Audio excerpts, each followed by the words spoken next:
let me give you a little bit of a scenario and go ahead and walk me through this process of what you just said. So you're gonna pinpoint what your players can do.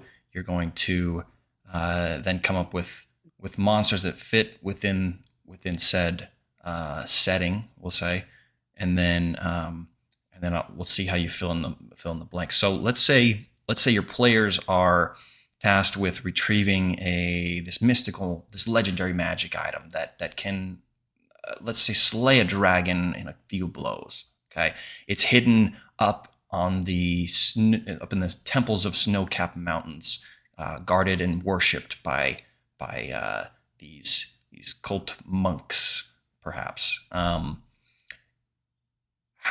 are you going to go about uh, planning said combat encounter? Um, so talking about this, I'm gonna skip over the character aspect as, we don't have really an example of what our party composition is. So based off of the aesthetic, there's probably a little bit of valley or, you know, non-mountainous terrain that they'd have to trudge through to get to the base of the mountain, and then you have the mountain pass or the mountains that they'd be trudging through. So you kind of have two different areas here. And depending on your campaign and how this is set up, I'm going to say that this is like a jungle that they're going through first, and then probably just the mountains. And so with those two areas, you can have, a vast array of different monsters or even people. You probably would have less people in the mountain pass as you would maybe in the jungle area. Maybe there's a barbarian tribe that kind of lives in their Amazonians that kind of live through there. Maybe they're not hostile, but they could create some social encounters, or maybe even just kind of scare encounters that could possibly lead to combat, depending on the player's actions. Along with spiders, or snakes, maybe even some bigger animals like hippos or alligators, um, maybe even panthers. And then moving into the mountain pass, um, I wouldn't populate this all that much because if any of you have lived in a mountainous area, the difference in population of animals between mountains and especially high mountains and valleys is vastly different.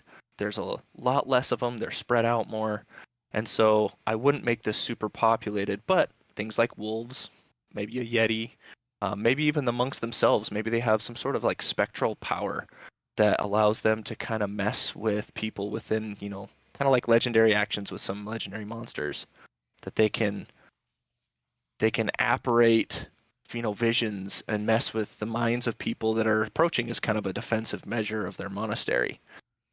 And so that's Hmm. kind of my process moving I see. through that. So you're basically you're kind of walking through the adventure how you see it plan out, and you're basically putting yourself in there, and you're looking around like, okay, now I'm in the jungle. What could I see? Mhm.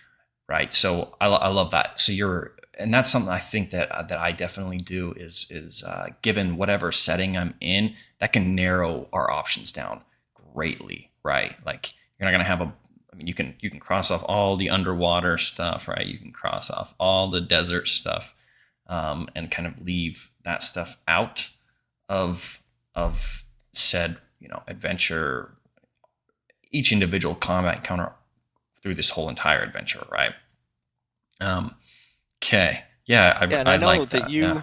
you DM differently than me, like we stated before.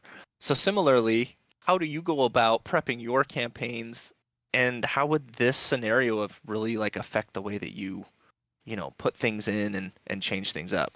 Would it be Yes, different I at all? mean, not it's not too much different. So very similar to what your process was there, right? Like we've got an end goal in mind. Now, obviously, we need to fill up. Well, building adventures. If you can take a look at the Dungeon Master guides, it kind of walks you through this, right? You've got your beginning, a middle, and an end, right? Your beginning has your hook.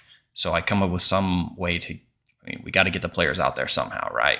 So whoever's tasked them with this either wants it for themselves. Maybe the players need to use it because they've got to fight a dragon here soon or something, right? Some hook that's going to make the players like be engaged and want to actually go on that adventure, right? Then you got to fill the middle pieces. And so the middle pieces are like, all right, in something like this where perhaps there's not a lot of politics involved, it could be. I like your idea. I didn't think about like an Amazonian tribe or things like that that perhaps they can meet on their way. But then you're filling up the middle pieces of that's where you're going to have a couple minor interactions or minor combat encounters alone. So it's exactly on my same level of thought. Like you got spiders, you got monkeys, you got all sorts of like monsters, snakes, things that can come out and challenge your players, chip away a little bit at their some spell slots, chip away at some of their HP, weaken them enough that like when they get to the final boss or when they reach that climax or the ending in a sense, it's going to be a challenge for them, right? So they know that okay, it's going to be difficult, but I should still be good enough that I can power through and accomplish the quest.